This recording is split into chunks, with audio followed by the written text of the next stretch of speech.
আসসালামু আলাইকুম ওয়া রাহমাতুল্লাহি ওয়া বারাকাতুহু। জাভেদ অনলাইন একাডেমির পক্ষ থেকে সকল শিক্ষার্থীদের স্বাগতম। আজকে আমরা একাদশ দ্বাদশ শ্রেণীর জীববিজ্ঞান প্রথম পত্র ষষ্ঠ অধ্যায় ব্রায়োফাইটা ও টেরিডোফাইটা নিয়ে আলোচনা করব। তো ব্রায়োফাইটা ও টেরিডোফাইটা নিয়ে আলোচনা করার আগে আমাদেরকে প্রথমে উদ্ভিদ জগতের শ্রেণীবিন্যাসটি একটু জানা থাকলে ভালো হয়। তো উদ্ভিদ জগৎকে বিভিন্ন বিজ্ঞানী বিভিন্নভাবে ভাগ করেছেন। সবচেয়ে গ্রহণযোগ্য এবং পরিচিত একটা শ্রেণীবিন্যাস হচ্ছে বিজ্ঞানী জর্জ বেনথাম ও জোসেফ ডাল্টন হুকার। ওনার একটা শ্রেণীবিন্যাস আছে। তো আমরা দেখি ওইভাবে উনি কীভাবে ভাগ করেছেন ওই দুজন বিজ্ঞানী। তো উদ্ভিদ জগৎকে তারা প্রথমে দুটি ভাগে ভাগ করেছেন, একটা হচ্ছে ক্রিপ্টোগ্যামস, একটা হচ্ছে ফেনোরোগ্যামস। ক্রিপ্টোগ্যামিয়া, ফেনোরোগ্যামিয়া। ক্রিপ্টোগ্যামিয়া মানে কি? ক্রিপ্টোগ্যামের শব্দ অর্থ হচ্ছে অপুষ্পক উদ্ভিদ, অর্থাৎ যাদের ফুল হয় না, যেসব উদ্ভিদের ফুল হয় না তাকে বলে ক্রিপ্টোগ্যামস। অপরদিকে পাশাপাশি ফেনোরোগ্যামস শব্দ অর্থ হচ্ছে কি? সপুষ্পক উদ্ভিদ, অর্থাৎ যেসব উদ্ভিদের ফুল হয় তাদেরকে বলা হয় সপুষ্পক উদ্ভিদ। তো ক্রিপ্টোগ্যামসকে আবার ভাগ করেছে দুই ভাগে, একটা হচ্ছে লয়ার ক্রিপ্টোগ্যামস, একটা হায়ার ক্রিপ্টোগ্যামস। তো লয়ার ক্রিপ্টোগ্যামসের অপরটা আরেকটা নাম হচ্ছে কি? থ্যালোফাইটা। কি বলা হয়েছে এটাকে? থ্যালোফাইটা।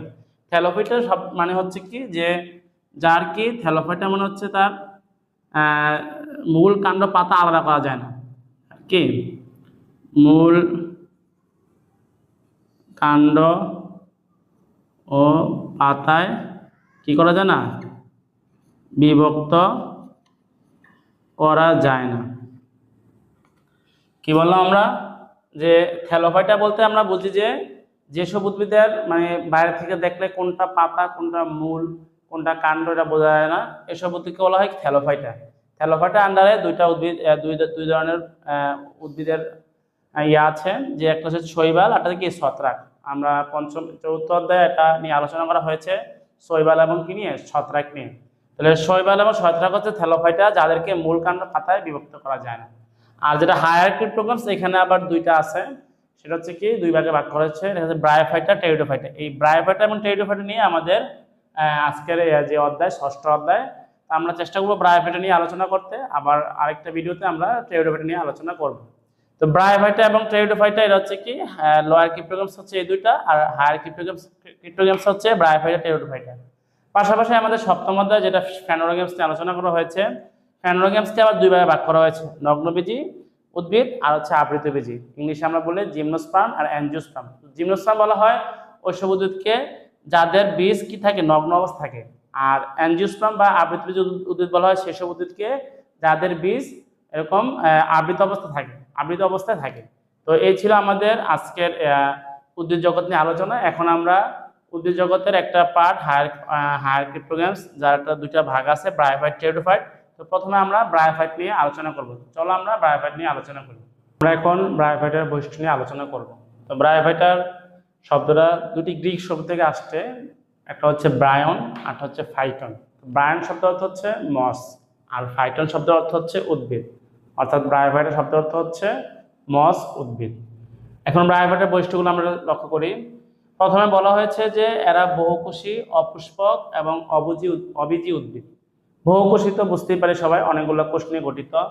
অপুষ্পক একটু আগে বলেছিলাম যে ফেনোরোগ্যামিয়া, ক্রিপ্টোগ্যামিয়া। তো যারা ক্রিপ্টোগ্যামিয়া তারা হচ্ছে অপুষ্পক, অর্থাৎ এদের কোনো ফুল ফল এগুলো হয় না, ফুল না হলে ফলও হয় না।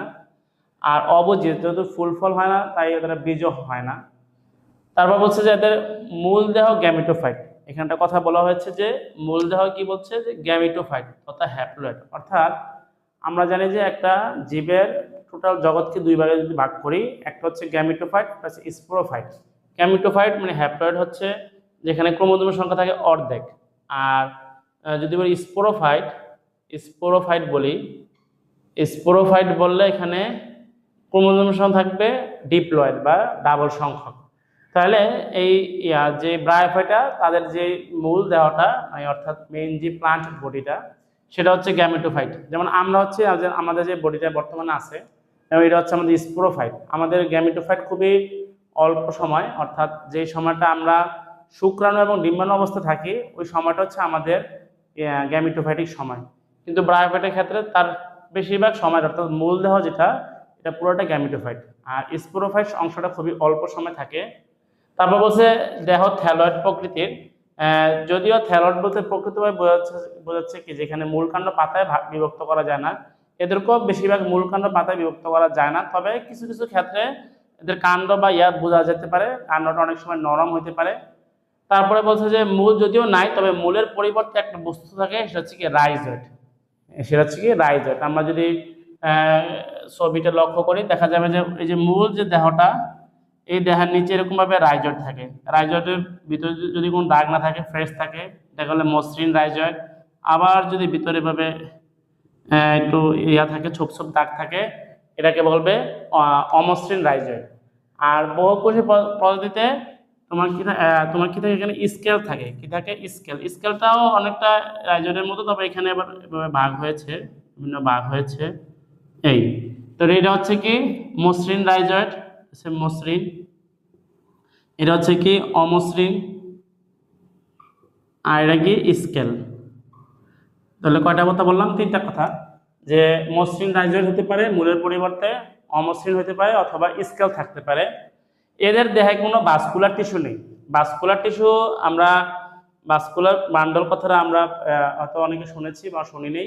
অর্থাৎ জীবের যে খাদ্য পরিবহন, খাবার যে সংগ্রহ করা, পরিবহন করা, সঞ্চয় করা, এগুলোর জন্য বিশেষ করে উদ্ভিদের আমাদের 2টা টিস্যু কাজ করে। সেটা হচ্ছে জাইলেম, ফ্লোয়েম। অনেকে 9-10 শুনতে পারো। একটা হচ্ছে কি জাইলেম, আরটা কি ফ্লোয়েম। এই জাইলেম এবং ফ্লোয়েমের মিলে যে টিস্যুটা হয় তাকে বলে ভাস্কুলার টিস্যু। অর্থাৎ এরা খাদ্য পরিবহন, খাদ্য সঞ্চয়, খাদ্য পরিবহন, এইসব কাজগুলো ওরা করে থাকে। তো ব্রায়োফাইটা উদ্ভিদের ভাস্কুলার টিস্যু থাকে না, তবে এদের দেহ প্যারেনকাইমা টিস্যুতে গঠিত। আমরা যে পড়েছিলাম যে টিস্যু 3 প্রকার: সরল টিস্যু, জটিল টিস্যু এবং ক্ষরণকারী বা নিঃস্রাবী টিস্যু। তো স্কুল লাইফে তো ওইখানে আমাদের যে প্রথম যে টিস্যু ছিল সেটা হচ্ছে কি সরল টিস্যু। সরল টিস্যুর ক্ষেত্রে আমাদের এখানে আবার 3টা ভাগ ছিল: প্যারেনকাইমা, কোরেনকাইমা, স্ক্লেরেনকাইমা। তো সেই ক্ষেত্রে এখানে এই যে ব্রায়োফাইটা, তাদের দেহ হচ্ছে প্যারেনকাইমা টিস্যু দিয়ে গঠিত। আচ্ছা, তারপরে ব্রায়োফাইটা উদ্ভিদের স্ত্রী যে জননাঙ্গ তাকে আর্কিগোনিয়াম বলে, আর পুং যে জননাঙ্গ তাকে বলা হয় তাকে অ্যানথ্রিডিয়াম বলে। আমরা এটা খেয়াল রাখবো, স্ত্রী জননাঙ্গে আর্কিগোনিয়াম আর পুং জননাঙ্গে বলা হচ্ছে কি অ্যানথ্রিডিয়াম। আর্কিগোনিয়ামটা অনেকটা দেখতে ফ্লাক্স আকৃতির, আমরা যদি খেয়াল করি এভাবে, ল্যাবে অনেক সময় ইয়াতে করতে পারো তোমরা, এই ওদের ফ্লাক্স আকৃতির আর্কিগোনিয়ামটা। এখানে একটা নেক সেল বা গলা থাকে, উপর দিয়ে শুক্রাণু আসা এই ভিতরে আসে, প্রবেশ করে। আর যেটা পুংজননাঙ্গ অ্যানথ্রিডিয়াম, এটা অনেকটা এরকম ইয়ার মতো এভাবে থাকে, একবার এভাবে থাকে। তাহলে একটা হচ্ছে আর্কিগোনিয়াম, আরটা হচ্ছে কি অ্যানথ্রিডিয়াম। তাহলে একটা ইয়াতে একটা একটা পুরা কি বলবো, একটা ব্রায়োফাইটাতে একটা আর্কিগোনিয়াম থাকে আর একাধিক অ্যানথ্রিডিয়াম থাকতে পারে। তারপরে বলা হয়েছে যে এদের শুক্রাণু দ্বিফ্লাজেলা যুক্ত। কি বলা হয়েছে? 2টা ফ্লাজেলা, অর্থাৎ শুক্রাণু যদি আমি হয় যাবে 2টা ফ্লাজেলা থাকবে। শুক্রাণু একে বলে ফ্লাজেলা। তাহলে এদের শুক্রাণু কি ফ্লাজেলা বলছি? যে দ্বিফ্লাজেলা যুক্ত। এবং নিষেকের সময় এদের জলীয় মাধ্যম প্রয়োজন হয়। এটা নিয়ে একটা প্রশ্ন আছে যে ব্রায়োফাইটাকে কেন উভচর উদ্ভিদ বলা হয়, এটা আমরা পরবর্তী আলোচনা আসবো। তারপরে বলা হচ্ছে যে এদের সকল সদস্য হোমোস্পোরাস। এখানে একটা ইংলিশ কথা আসছে, হোমোস্পোরাস। আর বাংলা হচ্ছে সমরেণুপ্রসূ। সমরেণুপ্রসূ। সমরেণুপ্রসূ এর অর্থ হচ্ছে যে, অর্থাৎ এদের মেল গ্যামেট এবং ফিমেল গ্যামেট, অর্থাৎ স্ত্রী গ্যামেট এবং পুং গ্যামেটের আকার আকৃতি দেখতে সেম। হ্যাঁ, সাধারণত মানুষের ক্ষেত্রে যেমন শুক্রাণু আকৃতি ছোট হয়, ডিম্বাণু আকৃতিতে বড় হয়, বোঝা যায় যেটা শুক্রাণু ডিম্বাণু। কিন্তু ইয়ার ক্ষেত্রে, ব্রায়োফাইটার ক্ষেত্রে এদের সকল সদস্য হোমোস্পোরাস, অর্থাৎ যে স্পোরগুলা, মেল স্পোর এবং ফিমেল স্পোর দুটো দেখতে সেম সেম। হোমো মানে এখানে সেম সেম বুঝিয়েছে। এরপরে বলা হয়েছে যে এদের যৌন জনন ওগ্যামাস প্রকৃতির। ওগ্যামাস শব্দটা একটু আসি। ওগ্যামাস শব্দটা হচ্ছে কি আমাদের মানে বিভিন্ন যৌন জনন হতে পারে উদ্ভিদের ক্ষেত্রে। ওগ্যামাস, অ্যানাইসোগ্যামাস, আইসোগ্যামাস। যেমন ওগ্যামাসটা কি, যে একটা সচল, যেমন যার ফ্লাজেল আছে, এটা ফ্লাজেল আছে মানে সে সচল যাইতে পারবে। হ্যাঁ, যেহেতু জলীয় মাধ্যমে হয়, সাঁতার কাটতে হতে পারে। তাহলে এখানে তার ফ্লাজেল আছে, সে সচল। শুক্রাণুটা কি এখানে সচল। ফ্লাজেল আছে কার, আমরা একটু আগে বলেছি শুক্রাণুর ফ্লাজেল আছে। তো শুক্রাণু হচ্ছে কি সচল। আর ডিম্বাণুরা এই ক্ষেত্রে যখন ওগ্যামাস প্রকৃতি হবে, তখন ডিম্বাণুটা হবে কি নিশ্চল। ডিম্বাণু হবে কি নিশ্চল, অর্থাৎ সে চলাফেরা করতে পারবে না। যখন একটা সচল শুক্রাণু, সচল আছে শুক্রাণু, যখন একটা সচল শুক্রাণু একটা নিষ্ঠুর ডিম্বাণুর কাছে এসে নিষেক হয় বা মিলিত হয়, আসার পরে এদের মিলিত হয় বা নিষেক হয়, তখন এই ধরনের জনজননকে বলা হয় কি, যে উগামাস প্রকৃতি। ঠিক আছে, তো আমরা কি বললাম এখানে, যে এদের জনজন হচ্ছে উগামাস প্রকৃতি, অর্থাৎ এখানে বোঝা যাচ্ছে কি যে যাদের শুক্রাণুটা সচল সে যাইতে পারে, আর ডিম্বাণুটা হচ্ছে নিশ্চল, সে বসে থাকে, তার কাছে সে শুক্রাণুটা আসে, আইসা নিষেক হয়, তারপর পরবর্তীতে নতুন ব্রায়োফাইটা উদ্ভিদের জন্ম হয়। তাহলে এটা ছিল আমাদের উগামাস। আবার হতে পারে আইসোগামাস, অ্যানাসোগামাস, এগুলো অন্য উদ্ভিদে হয়, এগুলো নিয়ে আবার পরে একদিন বলবো। তো এই ছিল আমাদের ব্রায়োফাইটার বৈশিষ্ট্যগুলা। তো এখান থেকে অনেকগুলো বৈশিষ্ট্য আছে তোমাদের বইয়ে, প্রায় 14-15টা। আমি আবার আমার অনার্সের বই থেকেও কিছু সংগ্রহ করেছি। তো এখান থেকে মেইন যে বৈশিষ্ট্যগুলো ছিল সেগুলো আমি দিয়েছি। তো আশা করি তোমরা বুঝতে পেরেছ। এখন আমরা একটা প্রশ্ন করবো যে ব্রায়োফাইটাকে কেন উভচর উদ্ভিদ বলা হয়। চলো আমরা সেটা নিয়ে আলোচনা করি। তো শিক্ষার্থী বন্ধুরা, আমরা এখন ব্রায়োফাইটকে উভচর উদ্ভিদ অর্থাৎ অ্যামফিবিয়ান প্লান্ট বলা হয় কেন, এটা নিয়ে আলোচনা করব। তো ব্রায়োফাইট প্রাণীতে যেমন অ্যামফিবিয়ান প্রাণী আছে, যেমন আমরা ব্যাঙকে বলি উভচর প্রাণী, ঠিক একইভাবে উদ্ভিদও অ্যামফিবিয়ান অর্থাৎ উভচর বৈশিষ্ট্যের উদ্ভিদ আছে, সেটা হচ্ছে ব্রায়োফাইট। কেন বলা হয়? ব্রায়োফাইট কিন্তু পৃথিবীর সর্বপ্রথম স্থলজ উদ্ভিদ, ঠিক আছে। তারপরেও ব্রায়োফাইটকে উভচর বলা হয় কেন, কিছু বৈশিষ্ট্যের কারণে, সেই বৈশিষ্ট্যগুলো আমরা দেখি। তো প্রথমে পরীক্ষাতে এভাবে দিবে যে ব্রায়োফাইটকে উভচর উদ্ভিদ বলা হয় কারণ, তারপরে কি ব্রায়োফাইটা কি করে, ছায়াযুক্ত ভিজা নদী, ঝর্ণা বা জলাশয়ের পাড়ের আর্দ্র স্থানে, অর্থাৎ যেটা একটু স্যাঁতস্যাঁতে ভিজা, ঠিক আছে, সবচেয়ে বেশি জন্মায়। তাহলে একটু ভিজা জায়গা আর কি, দেখতে ছায়া শেডি এরিয়া, এখানে জন্মায়। এরা স্থলজ উদ্ভিদ হলো, এদের সকল জৈবিক কাজে পানি প্রয়োজন। আমাদের যেমন জৈবিক কাজ আছে শ্বসন, তারপর রেচন, আমরা উদ্ভিদের ক্ষেত্রে সালোক সংশ্লেষণ, এরকম ফিজিওলজিক্যাল যে কাজগুলা, এইসব কাজে তার পানি প্রয়োজন। এরা স্থলজ হলেও এদের যৌনজননের জন্য পানি প্রয়োজন। তাদের জননের জন্য কি প্রয়োজন? পানি প্রয়োজন। তারপর পানি ছাড়া এদের শুকনো চলাচল করতে পারে না। একটু আমরা বলেছিলাম যে শুক্রাণু ফ্লাজেলা যুক্ত এবং উগামাস প্রকৃতি। তো উগামাস হলে অবশ্যই কিন্তু তার চলাচল করতে হবে, আর এই চলাচলের জন্য কি দরকার? তার পানি প্রয়োজন। তাহলে কি বলছে যে পানি ছাড়া এদের শুক্রাণু চলাচল করতে পারে না, আর পানির উপস্থিতিতেই এদের নিষেকক্রিয়া সম্পন্ন হয়। এবং শুধু চলাচল নয়, এবং পানির উপস্থিতিতে এদের কি হয়? নিষেকটা সম্পন্ন হয়। তো আরো কিছু কারণ আছে এদের ইয়া হওয়ার। তো আশা করি 5টা দিলে তোমরা ফুল নাম্বার পাবে। তো এই জন্য কি বলা হয়, যে উপরোক্ত কারণে ব্রায়োফাইটকে উভচর উদ্ভিদ বলা হয়। বিজ্ঞানী ব্রাউন 1864 সালে বিজ্ঞানী ব্রাউন সর্বপ্রথম কি করছেন, যে ব্রায়োফাইটকে উভচর উদ্ভিদ বলে অবহিত করেছেন। তো এখন আমরা ব্রায়োফাইটার একটি জেনাস রিক্সিয়া নিয়ে আমরা আলোচনা করব। তো রিক্সিয়া আলোচনা করার আগে একটা জিনিস আমার জানা প্রয়োজন, সেটা হচ্ছে লিবারওয়ার্ড। রিক্সিয়াকে লিবারওয়ার্ড বলা হয়। তো অনেক সময় পরীক্ষায় প্রশ্ন আসে যে লিবারওয়ার্ড বলতে কি বুঝবা, লিবারওয়ার্ড কি? তো আমরা জানি ব্রায়োফাইটের অনেক শ্রেণী আছে, এর মধ্যে একটা শ্রেণী হচ্ছে হ্যাপাটিকি। হ্যাপাটিকি শ্রেণীর ব্রায়োফাইটের সদস্যকে লিবারওয়ার্ড বলা হয়। যারা হ্যাপাটিকির শ্রেণীর অন্তর্ভুক্ত ব্রায়োফাইট আছে তাদেরকে লিবারওয়ার্ড বলা হয়। কেন লিবারওয়ার্ড বলা হয়? কারণ এদের দেহ অর্থাৎ থ্যালাসটা দেখতে অনেকটা মানুষের লিভার, মানে যকৃৎ, যেটা আমরা এলাকার ভাষায় কলিজা বলি, তাহলে মানুষের লিভারের মতো দেখতে, এই জন্য তাদেরকে কি বলা হয়? লিবারওয়ার্ড বলা হয়। তো এটা যদি অনেক সময় সংক্ষিপ্ত 1 নম্বর প্রশ্ন সৃজনশীল কয়ে আসতে পারে, জিনিসটা জানা থাকলে সুবিধা। এখন আমরা আলোচনা করব রিক্সিয়া এর শনাক্তকারী বৈশিষ্ট্য নিয়ে। তো রিক্সিয়া এর শনাক্তকারী কিছু বৈশিষ্ট্য আছে। আমরা কিছুক্ষণ আগে আমরা ব্রায়োফাইটসের শনাক্তকারী বৈশিষ্ট্য পড়েছি। তো যেহেতু ব্রায়োফাইট রিক্সিয়া সদস্য, রিক্সিয়া ব্রায়োফাইটের সদস্য, সেহেতু প্রায় বৈশিষ্ট্য মিলে যাবে। আমরা একটু খেয়াল করি। উদ্ভিদ দেহ গ্যামিটোফাইটিক, আগেই বলেছিলাম যে গ্যামিটোফাইটিক হচ্ছে কি আমাদের হ্যাপ্লয়েড। হ্যাপ্লয়েডটা কি হবে? আমাদের এন সংখ্যক, মানে এন আর কি হ্যাপ্লয়েড, এটা প্রাধান্যভাবে স্পোরোফাইটিক থেকে, এবং দেহ থ্যালয়েড অর্থাৎ মূলকাণ্ড পাতায় বিভক্ত করা যাবে না। এদের থ্যালাস দ্যাগ্র শাখা বিশিষ্ট। আমরা যদি দেখি ছবিটা, এখানে দেখা যাবে যে শাখাগুলো এভাবে ছড়ায় গেছে বা দ্যাগ্র হয়ে গেছে, এটাকে বলছে দ্যাগ্র শাখা বিশিষ্ট। এবং প্রতি শাখার মাথায় কি আছে? খাজ আছে, একটু ঢেউয়ের মতো খাজ আছে, ঠিক আছে। তো এটা বলা হয়েছে। তারপরে থ্যালাসের নিম্নপৃষ্ঠে 2 প্রকার, এটা আমরা অভ্যন্তরীণ বৈশিষ্ট্য পড়লে দেখবো। নিম্নপৃষ্ঠে 2 প্রকার এককোষী মসৃণ ও অমসৃণ রাইজয়েড আছে। তাহলে আমরা কিছুক্ষণ আগেও বলেছিলাম এদের মূলের পরিবর্তে রাইজয়েড থাকে। রাইজয়েড আবার 2 প্রকার থাকে, একটা মসৃণ, একটা কি অমসৃণ। আর বহুকোষী স্কেল বিদ্যমান, এটা অভ্যন্তরীণ বৈশিষ্ট্য যখন আমরা দেখব তখন এটা ক্লিয়ার হয়ে যাবে আমাদের।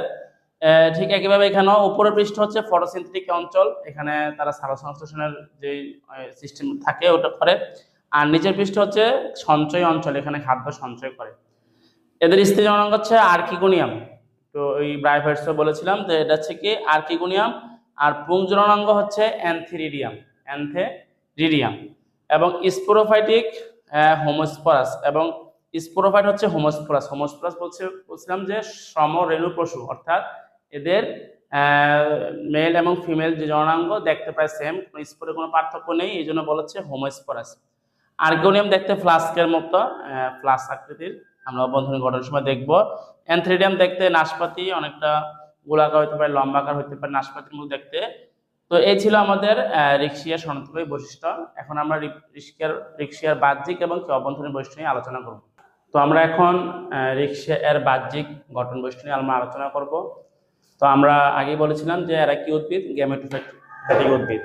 আর এদের কি দেহ থ্যালয়েড, অর্থাৎ এদের দেহ মূল, কাণ্ড ও পাতায় কি করা যায় না, বিভক্ত করা যায় না। থ্যালাস হচ্ছে দ্যাগ্র শাখা বিশিষ্ট। থ্যালাস কি দ্যাগ্র, একটু ঢেউ আকৃতির, মানে দুই ভাগ হয়ে যায়, দ্যাগ্র শাখা বিশিষ্ট, প্রত্যেকটা এভাবে দুই ভাগ হয়ে যাচ্ছে, দ্যাগ্র শাখা বিশিষ্ট বলা হয়েছে। এখানে একটা প্রশ্ন আসে যে রোজেট কি। হ্যাঁ, রোজেট জিনিসটা হচ্ছে, আমি বলি যে সাধারণত কতগুলো রিক্সিয়া থ্যালাস একত্রে গোলাপের পাপড়ির মতো, অনেকগুলো পাপড়ির মতো অবস্থান করে।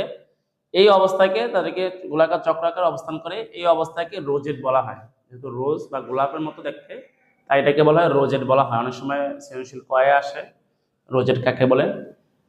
থ্যালাসের উপরে পৃষ্ঠে লম্বলম্বভাবে মধ্যশিরা আছে, এভাবে এখানে জিয়া শিরা আছে, মধ্যশিরা আছে। এবং থ্যালাসের প্রতিশাখার শীর্ষে একটি খাঁজ আছে, একটু ঢেউ আকৃতির খাঁজ আছে। এই খাঁজকে বলা হয় অগ্রস্থ খাঁজ বলা হয়। তারপর আমাদের এখানে স্কেল আছে, এটা আমরা স্কেল আছে, তারপর হচ্ছে মসৃণ, অমসৃণ, রাইজর আছে। তো এগুলো আমরা এখন অভ্যন্তরীণ যে বৈশিষ্ট্য আছে, গঠন বৈশিষ্ট্য, সেখানে দেখব। চলো আমরা এখন রিক্সিয়া এর অভ্যন্তরীণ গঠন বৈশিষ্ট্য নিয়ে আলোচনা করি।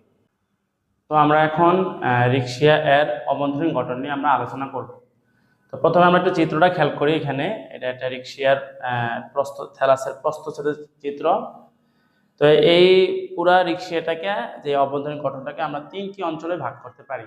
প্রথমে হচ্ছে ফটোসিনথেটিক অঞ্চল, সঞ্চয় অঞ্চল, আর শেষ হচ্ছে নিম্নত।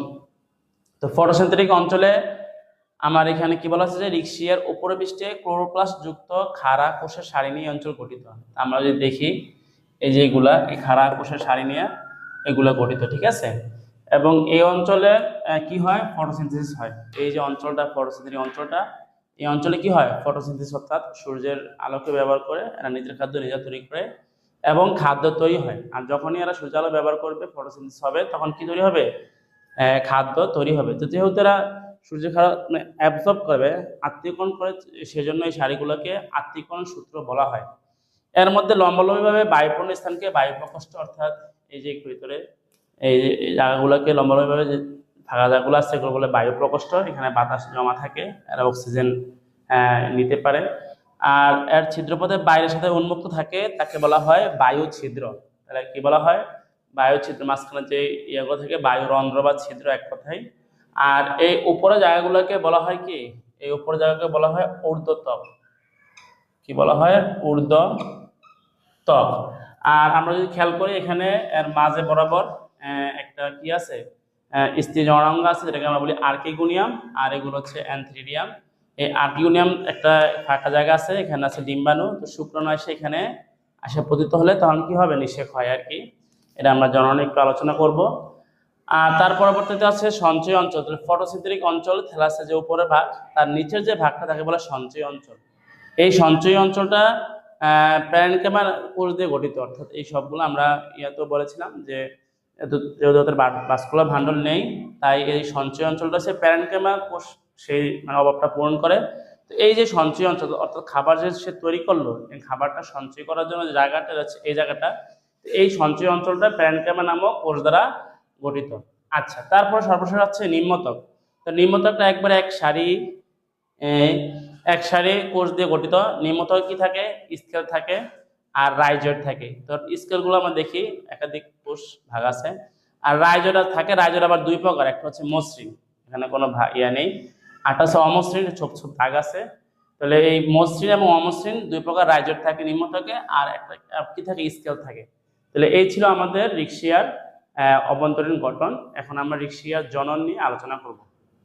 তো আমরা এখন রিক্সিয়ার জনন নিয়ে আলোচনা করব। তো রিক্সিয়াতে দুই ধরনের জনন দেখা যায়, ভেজিটেটিভ আর সেক্সুয়াল রিপ্রোডাকশন। আর ভেজিটেটিভ রিপ্রোডাকশন অর্থাৎ অঙ্গজনন ও যৌনজনন। অঙ্গজনন জিনিসটা কয়েকভাবে হতে পারে। একটা হচ্ছে যে থ্যালাসের পিছনের অংশ মরে গেল, যদি থ্যালাসটা কোনো কারণে মারা যায়, তাহলে তার অগ্রভাগে প্রতিটি শাখা রিক্সিয়া উদ্ভিদ হিসেবে কি করে আত্মপ্রকাশ করে, অর্থাৎ তার সামনের শাখাগুলো আবার ওখান থেকে আবার নতুন উদ্ভিদ জন্মাতে পারে। অঙ্গজননে কোনো মেল ফিমেলের ভূমিকা নাই।